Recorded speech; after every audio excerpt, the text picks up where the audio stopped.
যেন রাজধানী ঢাকার বুকে এক টুকরো পার্বত্য চট্টগ্রাম।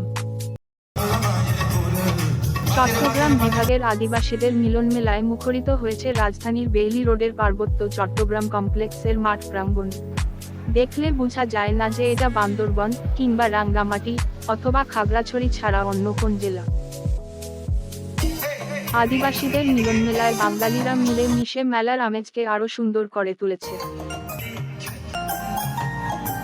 28শে জানুয়ারি বুধবার থেকে 1 ফেব্রুয়ারি রোজ শনিবার পর্যন্ত ছিল রাজধানীর বেইলি রোডের পার্বত্য চট্টগ্রাম কমপ্লেক্স মাঠে 4 দিনব্যাপী পার্বত্য মেলা ও তারুণ্যের উৎসব 2025।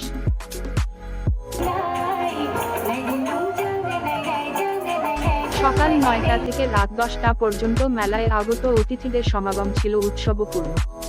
মেলায় পণ্যসহ 80টির মতো স্টল ছিল।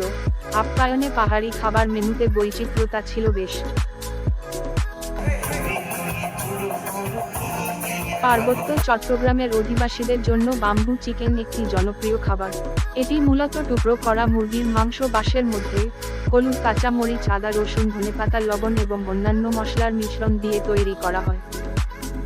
পার্বত্য চট্টগ্রামের আদিবাসীদের মিলনমেলা হলো একটি সাংস্কৃতিক ও সামাজিক উৎসব, যেখানে বিভিন্ন আদিবাসী সম্প্রদায় একত্রিত হয়ে তাদের ঐতিহ্য, সংস্কৃতি এবং ঐক্য উদযাপন করে। এই মিলন মেলাগুলোতে সাধারণত নাচ, গান, ঐতিহ্যবাহী পোশাক, স্থানীয় খাবার এবং বিভিন্ন সাংস্কৃতিক অনুষ্ঠানের আয়োজন করা হয়। তাদের প্রত্যেকেরই নিজস্ব ভাষা, সংস্কৃতি এবং ঐতিহ্য রয়েছে, যা এই মিলন মেলাগুলোতে প্রকাশ পায়।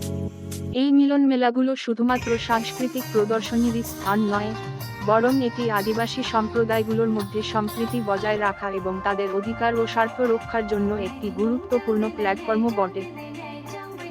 পার্বত্য চট্টগ্রামের আদিবাসীদের জীবনযাত্রা, সংস্কৃতি এবং তাদের সম্মিলিত প্রচেষ্টাকে সম্মান জানানোর জন্য এই মিলন মেলাগুলো অত্যন্ত গুরুত্বপূর্ণ।